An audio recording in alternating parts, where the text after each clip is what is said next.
everybody, and welcome to a new episode of The Latest Thread. And today we are going to share with you each of our 3 top favorite tools that we use. Probably things that you may have, maybe not. So we're going to go ahead and share some pictures with you and tell you all about our favorite things. Okay, I guess I'll go first. And this is not really a quilting tool by any means, but I happened to buy that to clean the grooves in my windows. And I thought, wait, it came in a 3-pack that fits nicely over the rails of the frame. And so I tried it. It's not super, it may look a little scratchy in this picture, but it's because of course we don't want to scratch our frame. But it is actually not very scratchy at all, but it fits right over the rail part, and it cleans it out very nicely from all your little, lints and little tail ends of threads. So sadly, I've only so far used them for the frame of the machine. I have yet to try them on my windows, but I'm sure that'll come later. But I thought it was a great tool. And there you see it. It fits really nicely, has this super nice handle, and you can clean your track very well. What kind of cleaner do you put on it? Oh, nothing. Oh. I guess you could, but what would you suggest? I don't know. I don't often clean mine, so I use a toothbrush. I wait until I hit the speed bump and then I clean. So Yeah. Well, and you're right. I mean, there's people that have many suggestions of different cleaners that one could use, and I'm sure they're all okay. But, I'm a little bit hesitant about using cleaners, because then you may have residue that attracts some of those fuzzies even more so. I just want to make sure, because if you're using the Elevate or the Statler, I think it's especially important, that you keep those tracks clean. Even more so, because then you see a wobble more so than if you're doing freehand, if there's something on there. So I just thought that was a nifty tool to clean your tracks, and I thought I'd share it. yeah, I think the toothbrush, Jody, comes from the original wheel track. Down in there. Yeah, because it gets in there. That's how I clean. Yeah. Well, and the toothbrush I've also tried, but with this gadget, you get 2 grooves at once. So Well, with the breeze track, I see that working good. Yeah. Yep.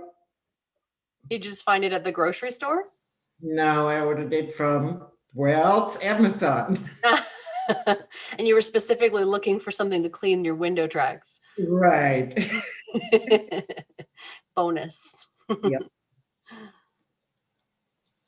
And this, of course, is the TOA gauge. I'm sure a lot of you have it, and I'm not ashamed to say that this is one of my favorite gadgets because I use a lot of different types and weights of thread, and I just always really feel more secure. It's like my training wheels. I literally, every bobbin I put in the machine, I check with the toe tension gauge. So I have a couple machines, and I have 2 toe tension gauges because the machines are on 2 different levels of my house.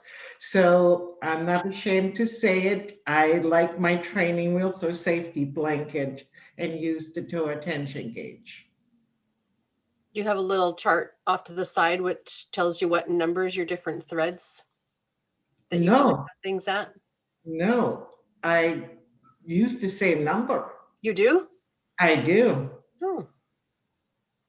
But the bobbin winds differently, with different weight thread. So I still want to make sure that it's the number I want it to be. Mm-hmm. But so is it the same? So, I mean, I don't know, like you guys use 2 different machines. Mm. Does one of your machines take a different setting than the other? In my case, I would think that maybe age of machine or something. You know what I mean? I don't know. I don't know because I don't even. I Well, find our top tension is different on both machines, but our bobbins are the same. No, mine Now I are- have to try this out because I've never tested my old machine. My new machine runs crazy loose. And like I was very concerned when they said your number should be like 180, 200. Mhm. And on my Vision 2, my number is like 140 and it's perfect. I'm happy. I'm not messing with anything. So now I have to test the old machine and see what the bobbin is at. yeah, I was just curious because maybe over the years something, I don't know, changed Mhm. or I don't know. Well, and to your point, Karen, like on my Statler, which is a retrofit from an old classic, it's between 195 and 200. It's right there. Whereas on the Vision 2, which is much newer, I go at 180. So I don't know if it has anything to do with the age. I have no idea, Yeah. but they do run different. And so does it tell you, does somewhere tell you what it should be? Or do you just find what looks? Oh, I tested and tested, you know, because it drives me insane when it builds the stitch. I want to see, because I use 18 needle, so the holes are, visible. And I want to see, just like they say it's supposed to, that bobbin thread just, partly in the hole, not coming up, but you see it if you look there. And it builds a beautiful stitch. And I tested to make sure that that's, yeah, there's other variables, but, knowing that I put test the bobbin before I put it in there, I think it's, made my quilting better, the tension. Mhm. I agree. And these are the drawing circle set. And what I like about those, if I've recently gotten some new templates. Thank you, Karen Marchetti. And before when you get a set of templates, you get excited because you want to start seeing what all you can do with them. And so to start with a drawing pad and taking these circles and a pencil to actually draw on scale to see what all the options are is a lot of fun. But the set has different holes in the circles, so you can use different drawing tools. You can actually, draw on the quilt if you so choose. And so they're quite versatile. And they are, I don't know if you can see it from Boring Cats studio.com. I was trying to make it visible. So those are my tools. Awesome. I think they're probably some of mine too, but it's tough to pick three, right? I had a laugh because when you said top 3 favorite, well, my answer is going to be different on Monday than when it's going to be on Friday. Maybe. The other day it was my stitch ripper. I was gonna That's never my favorite tool, but I do like a little key one. not a favorite, but a must have. Well, I think that the kind of stitch ripper that I particularly like to use, because when you use one that isn't as nice or as comfortable for you, it makes a difference. So I guess it's a necessary evil.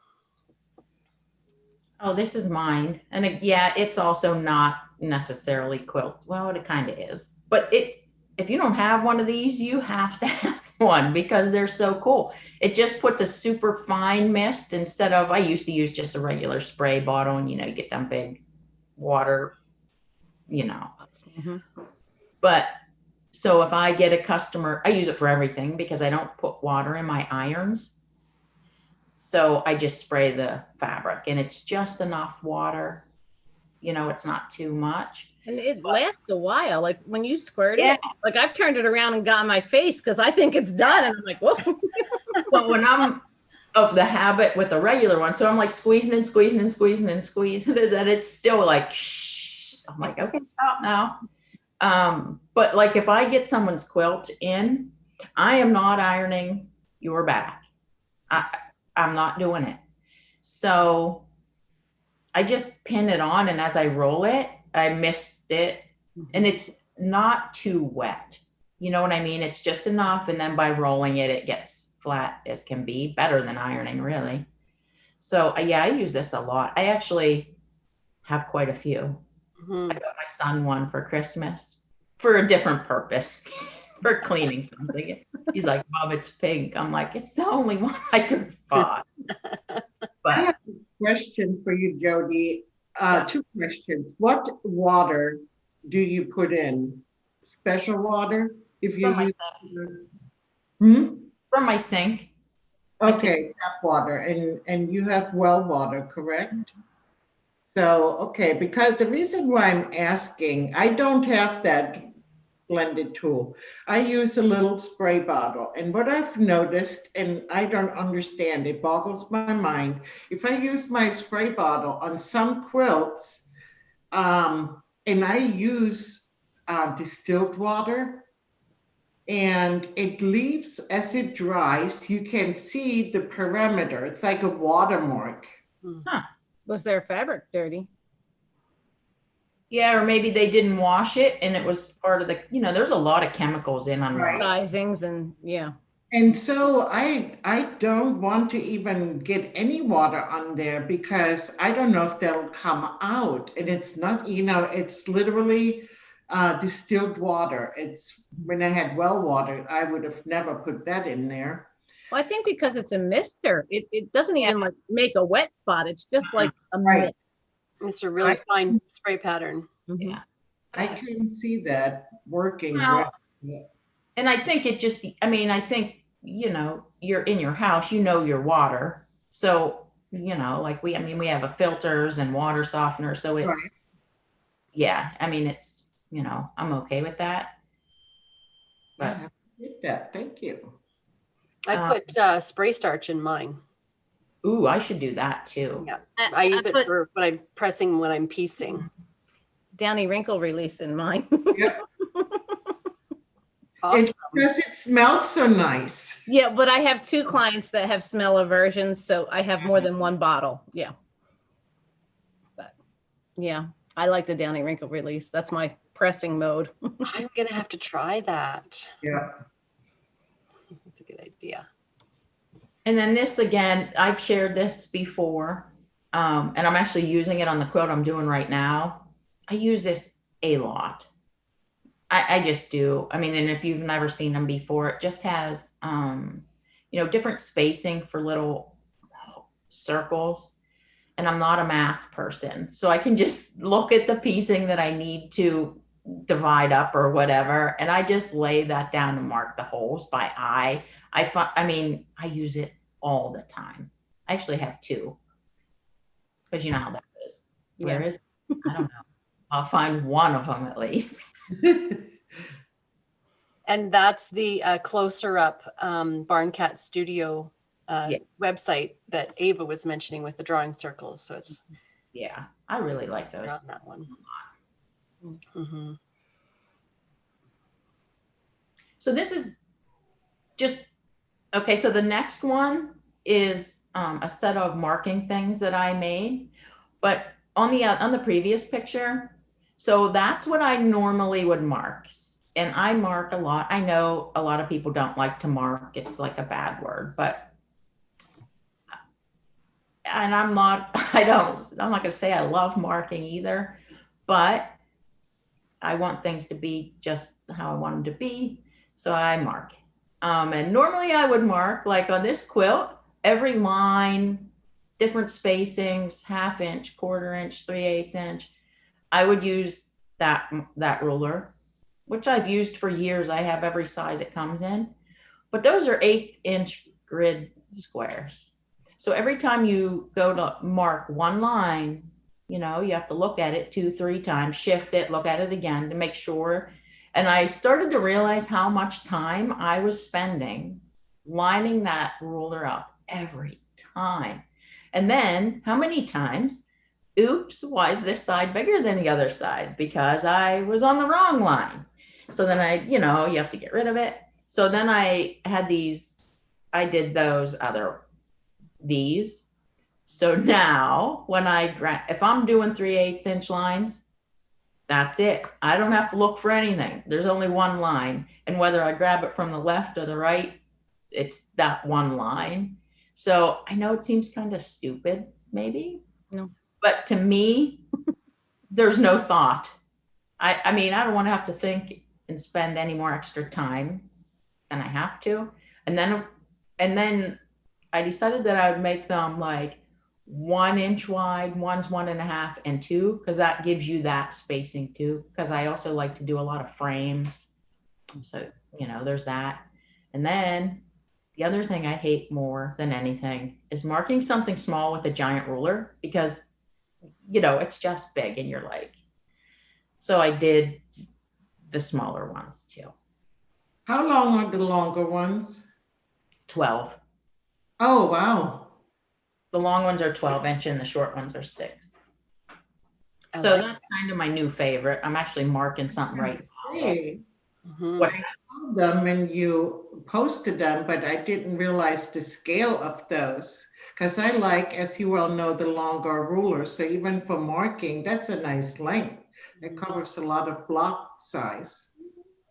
So are they actually like 1/8 of an inch thick, or are Yeah, they? they're just for marking. Yeah. You can't stitch. Yeah. Oh, I have that same pink ruler, Jody, and that's how I count. Okay, I need 5 blocks. 5 blocks. yeah, it's great. Yeah, because when you want some weird measurement, then it's really, and then I try to hurry and it's just, Yep. Yeah, if you ever watch my videos, I'd be like, no, Karen, that's 6 blocks. I even tried putting tape, and that even Then you doesn't. turn the ruler around the other way. Yeah. Yep. That's how I like, no matter which side of these you grab, you got that number. Yeah. Hmm. And then, You have one more? no. Are you sure? Did I miss? Yeah, I was just remembering that there were 4 pictures. Oh, that- yes. It's in here as 4. Yeah. Okay. So this is me, and this is my only forever favorite tool. Like, if no matter what you ask, this is my very favorite, because y'all know I'm not mathy. And you can see I just take the space that I need to divide and I stretch it to where I think it'll be balanced, and then mark my points.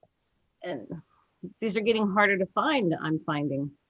So yeah, but it's just an expanding sewing gauge, used for buttonholes and smocking. And yeah, I don't do either of those things. So it's just used for no math marking.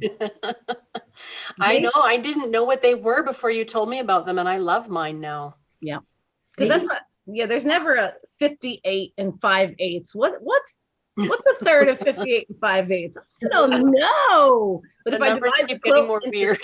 thirds and then I just stretch out my marker, I got it. Mhm. Yeah. That's brilliant. Funny, because years ago, for me anyways, like when you would do a border, you'd find the center line and then you'd mark, like use a curve to mark up, down. Well, I couldn't even do that, because you have to, divide it up, and this side's bigger and that one's smaller, and they made one longer. So I would cut cardstock circles and just lay the quilt out on the ground and toss those circles down and move them with my hand until they were evenly spaced, and just then go. mark. Yep. Oh my word. Yeah. Remember when we used a printer, or calculator on the printer tape? Adding machine tape. Yep. Yeah, gosh, this is like way easier. Yeah. Yeah. But the point is, we figured out, or had other people figure it out for us, and then we used it, for those of us who are mathematically challenged. And well, that's the other thing too. There's a lot of fudge factors in borders. And like, you don't ever want your fudge factor to be dead center or on the very corner, because that's where your eyes go. You want your fudge factor like in that, the center of the center and the quarter, whatever the corner, whatever that is, the quarter mark. There you go. That's where you want that fudging to happen. Yeah. Oh, and the pencil is actually one of my very favorite tools, but that's not included. I just put that there for size. I have one. It's my favorite pencil too. So this is a thread pick. It's just a clover thread pick. And everybody's like, it's just like a crochet. And I'm like, no, it's not just like a crochet hook. So that's why I zoomed in and gave you that zoom picture. Because it's the tiniest, I would never want to crochet with that hook. So Well, I guess you've never crocheted lace before Yeah, because no. they are that tough. no, Neither have I. I know No. they're that little. that's smaller than lead. The lead, that's like what? 1 Yeah. millimeter? I don't know what that is, but it's tiny. So, Mhm. and this is on my favorites right now because the past 4 quilts I've had were white backgrounds. And I'm not a thread trimmer for anyone. No, like if I see that there's a big thread hanging, I'll trim it off, but I'm not going to specifically look across the back of each and every block. So this saves you from any loose threads or stray threads. You just pop it in there and then twist it around and pull that thread right out. Well, that just reminds me because we know, or most of us know that you're a full quilt baster when you're loading.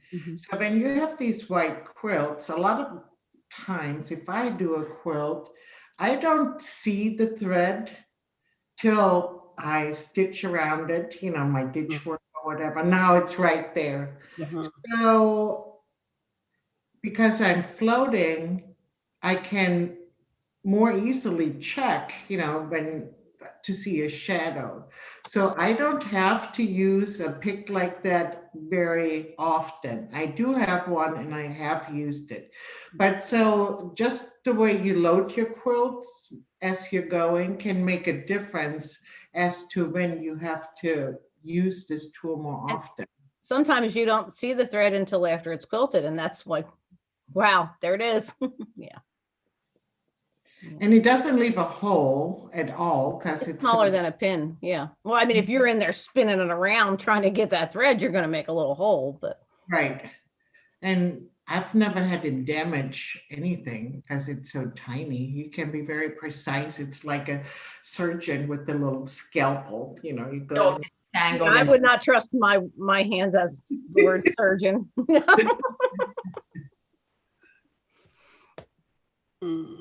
What do you love about the pencil? I like how the pencil feels that I don't need one of those grippy things. Rubber grippers? See this, okay, you all know I have wiggle issues, right? Listen. That's why I like this pencil. Oh, yeah. See? And it's bright yellow and I can find it. It's also tapered too, like it's wider at the end and it tapers down a little bit too. I never noticed that before now that I'm analyzing it. I never knew why it was my favorite pencil. Okay, what Never kind go of pin shopping with me?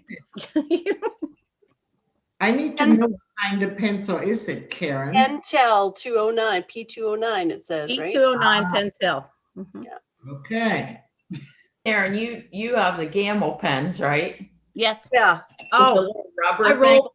Yeah. I roll them all up, all down, all I up. love those. I love those. There's one over here somewhere if people are curious what we're talking about. All right here. No, it's over there. It's out of my reach. A little good for fidgeters. Yes. Yep. So this is my newest favorite thing because it's my newest marking things. These are called edges, and there's like 5 different shapes. They make frames, and they go from 5 inches to 16 inches. So I did my sample, and that uses all the frames except one of them I messed up, but I made it work because I flipped the frame. I just said, oh, let's flip it over, but it makes a mirror image instead of an echo. But that's whole Yeah. different. It's still different. And this is the quilt that I'm working on right now, and I was hoping to have it finished so I could share it with you guys, but it's not finished yet. So, and it just makes a little frame. And like on the one, they're double-sided frames, and on the quilt, it's got a square on the inside. So they're real versatile, and I just.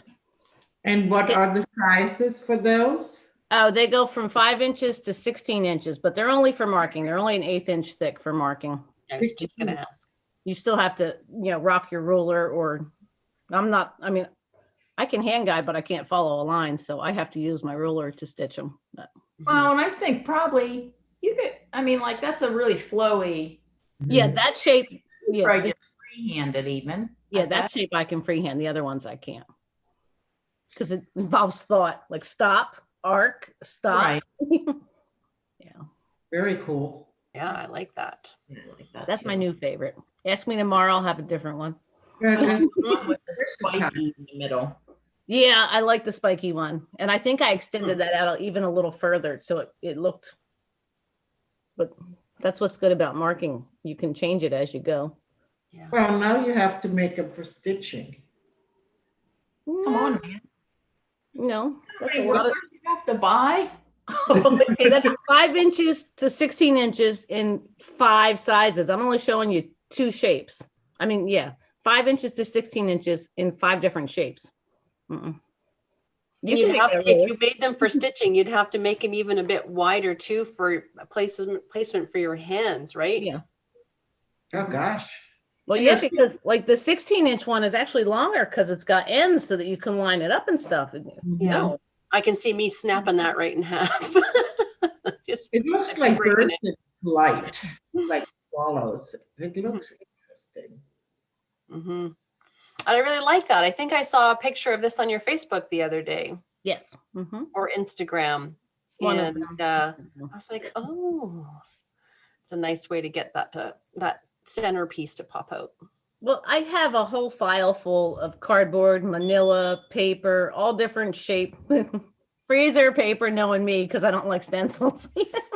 You don't want Of to all use these different frame shapes, and I'm like, why don't you make this more substance? And like, there you go. So, yes, now I have 5 frames that I used to use a lot, but now I'll use even more because they're not cardboard. Awesome. So this is one of mine, and I'm not sure if you guys know this, but we all take turns picking different topics for the episodes, and it was my turn to pick. And I think that it's interesting because we've done this topic before, and some of our favorite tools change from week to week depending on what we're working on. And currently, one of my favorite tools is the transparency paper and a dry erase marker. Ava mentioned earlier about drawing things to scale, seeing the scale of things. And I think that's really important when you're planning your quilting designs. So you do it on paper and then it's small and you come over to the quilt and it's completely different and it doesn't work.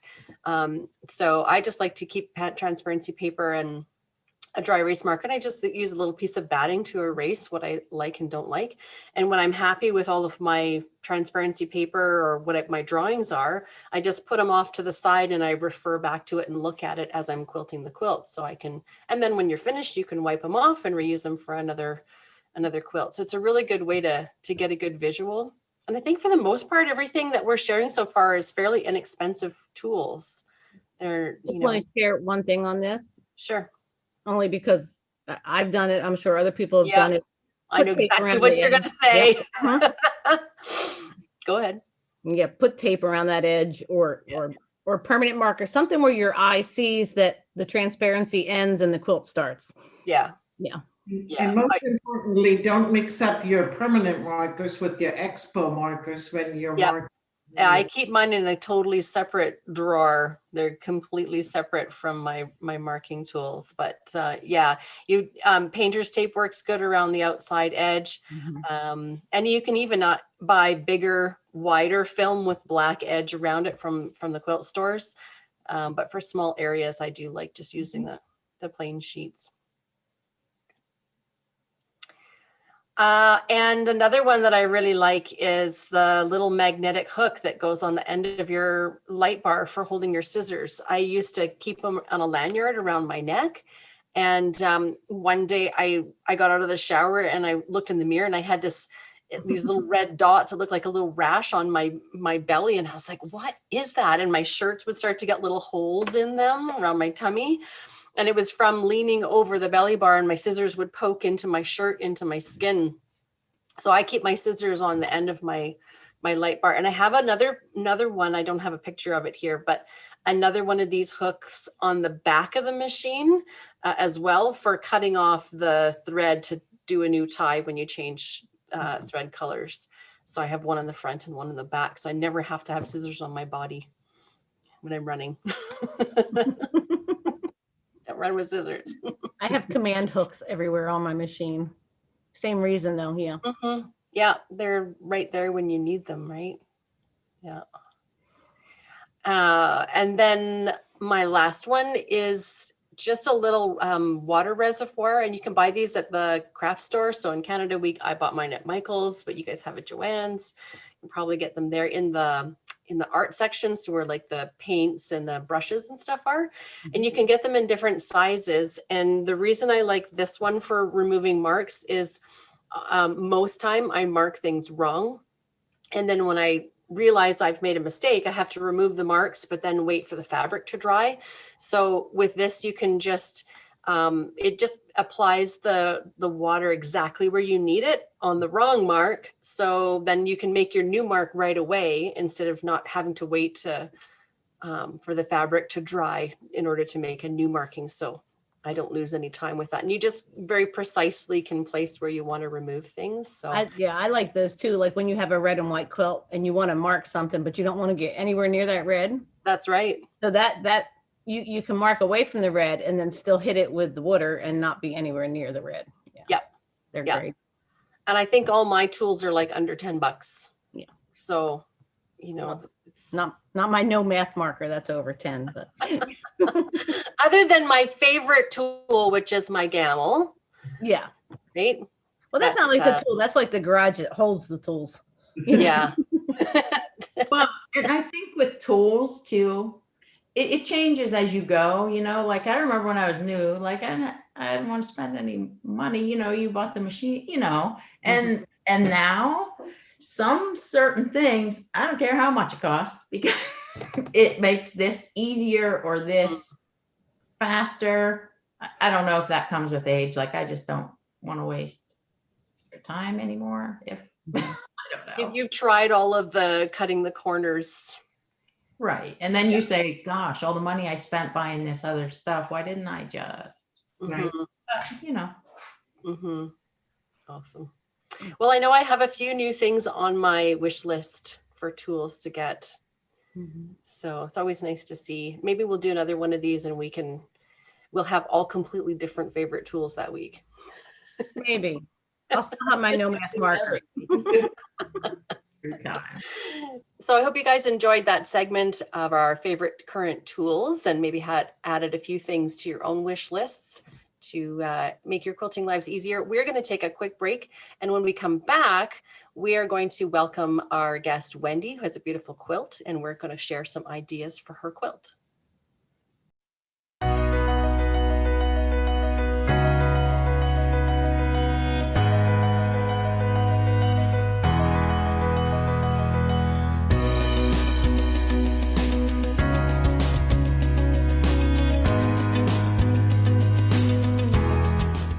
I thought to myself, what would it be like to have somebody standing next to me while I did a project?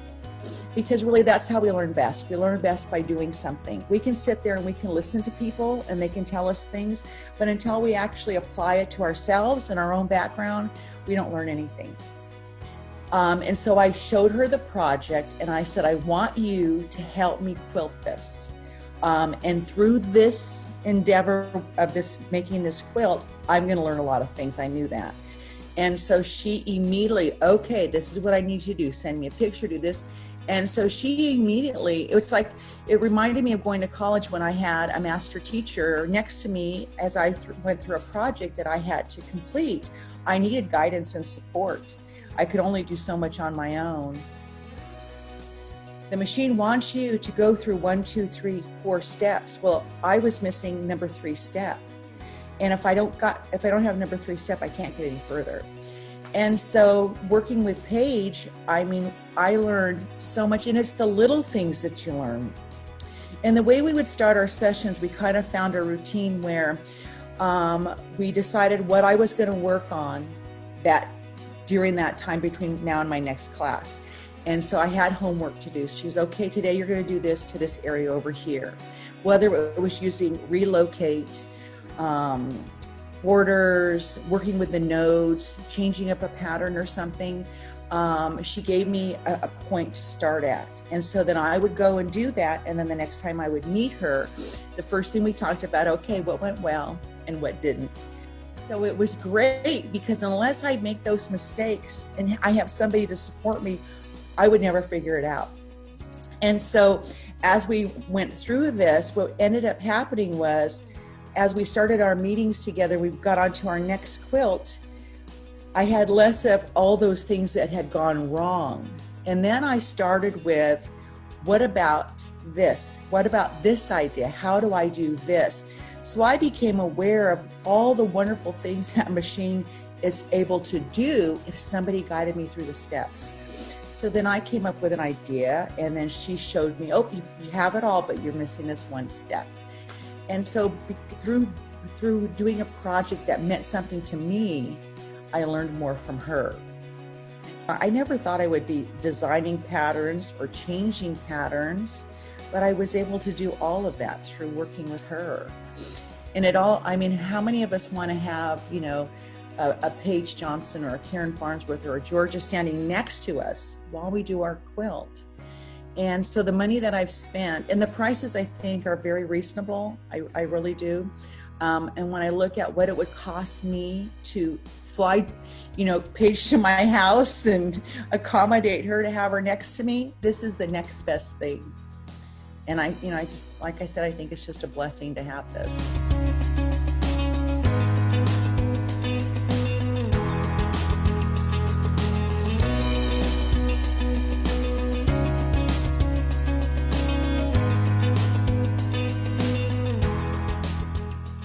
Welcome back, everyone, to our second half of the show called Ideas for Your Quilt. And today we have Wendy with us as our special guest. She's here to tell us a little bit about herself and share a quilt with us. Wendy, why don't you tell us a little about you? I've been quilting for about 9 years. I was a sewer before that. I had friends that quilted, but I was too young to quilt in my mind. So, and I did a few baby quilts, did them on machines. And then my husband kept asking me why they're all hanging in the closet. I said, I don't have the right machine. And he says, well, just get it. And it's like, okay. I said, well, we might want to talk about it first. So he got a Harley and I got my first long arm.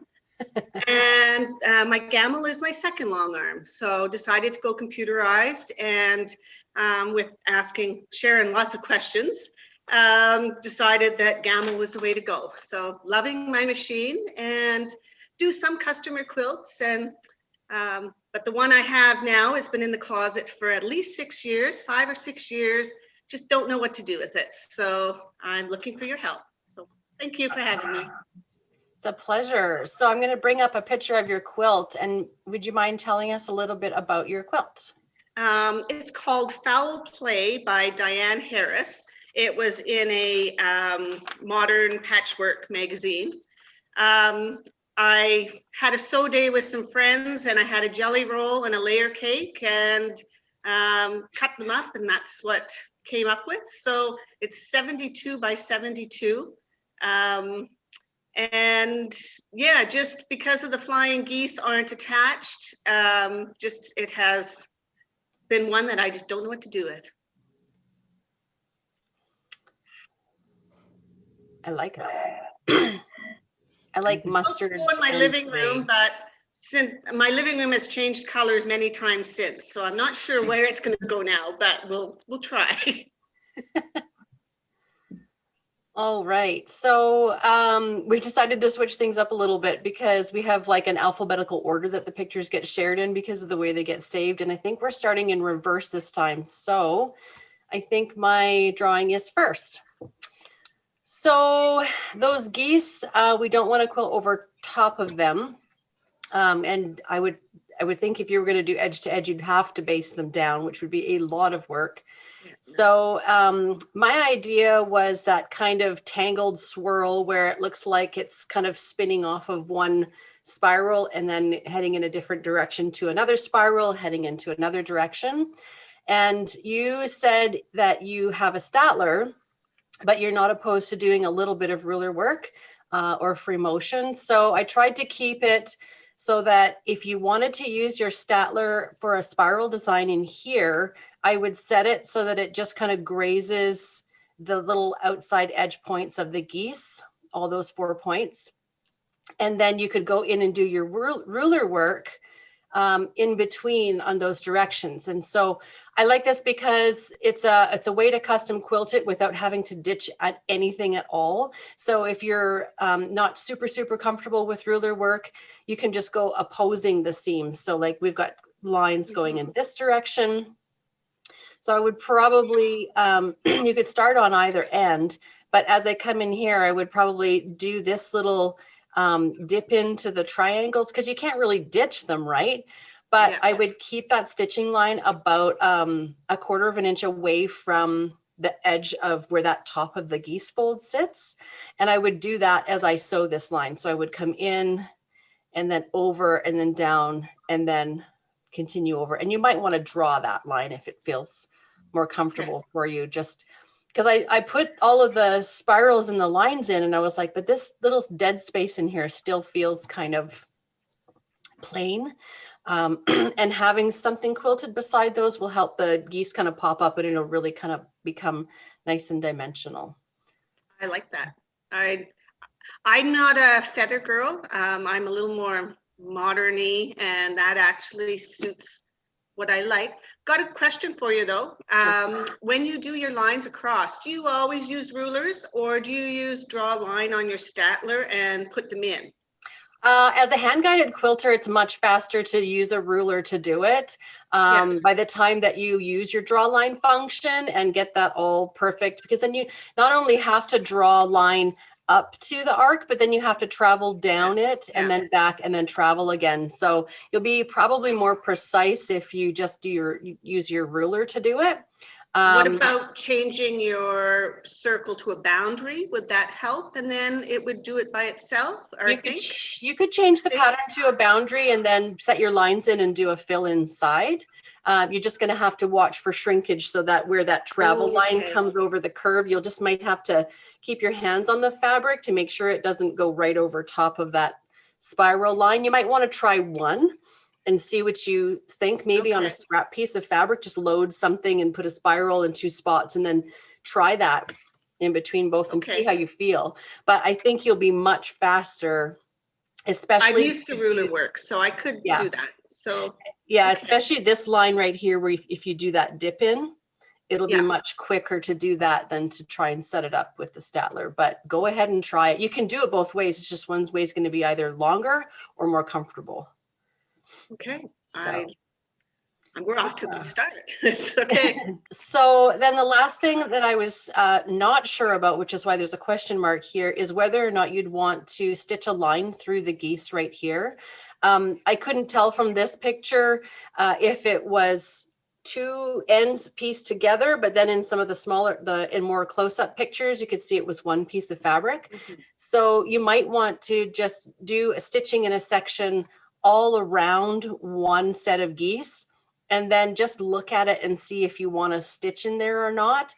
Being that it's one piece of fabric, you might not want to, as well as I wasn't sure of the scale of it and how big that piece was. So that's one of those things where you kind of quilt some and then you look at it and go, it needs this, or you know what, it's fine as it is. So well, it's attached on 3 sides. There's just one side that it's not attached. So, but I will consider it. Thank you. Yeah. Okay.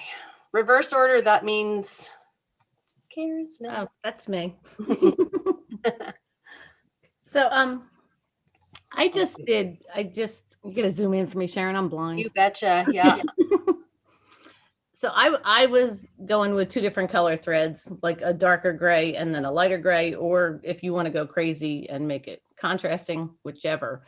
But it's the same pattern. It's just over and then just echoing within the little shapes. Okay. but I actually did a straight line down the centers only because I had a quilt that had those little triangle things that are open.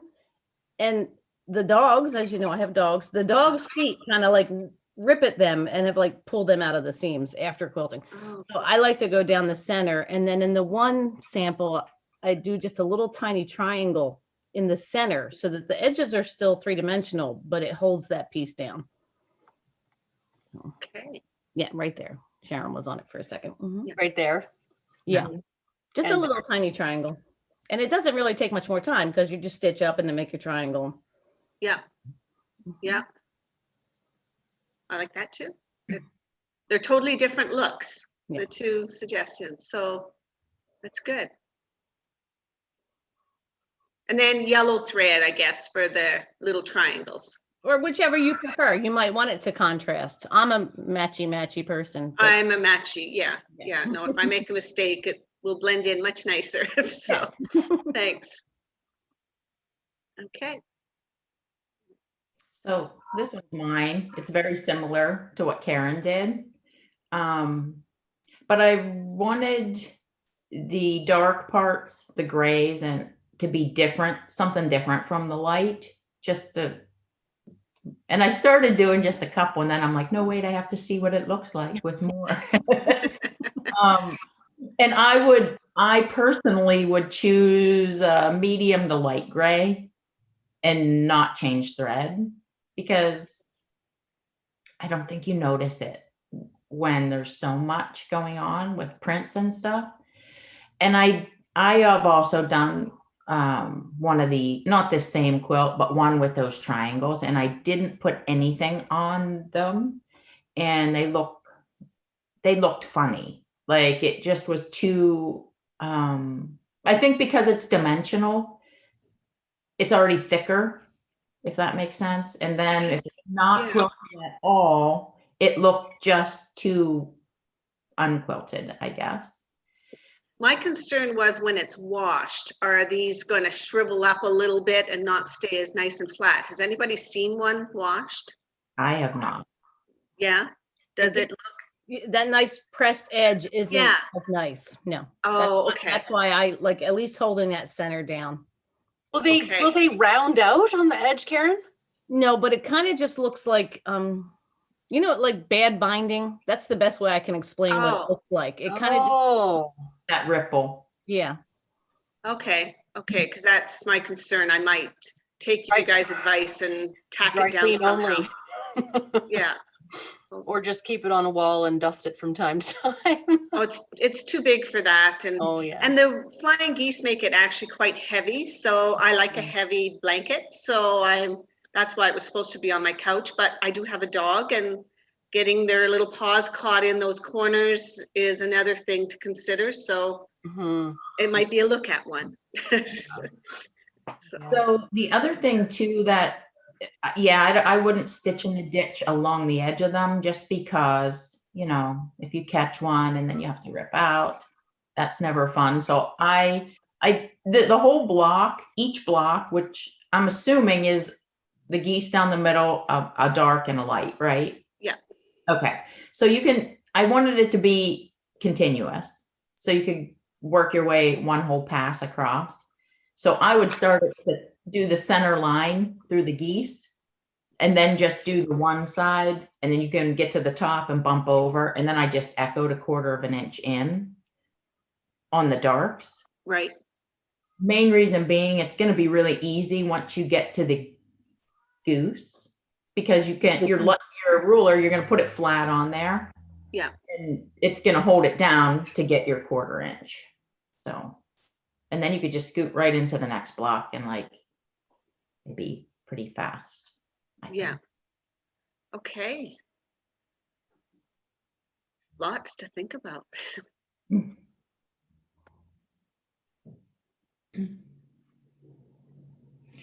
So I thought this was a fun quilt, even though when I read that you don't like feathers, initially I thought, because we love feathers. But I get it, not everybody does, and it may be not appropriate for their quilt anyhow.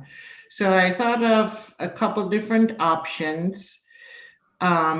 the first one is the one done in orange.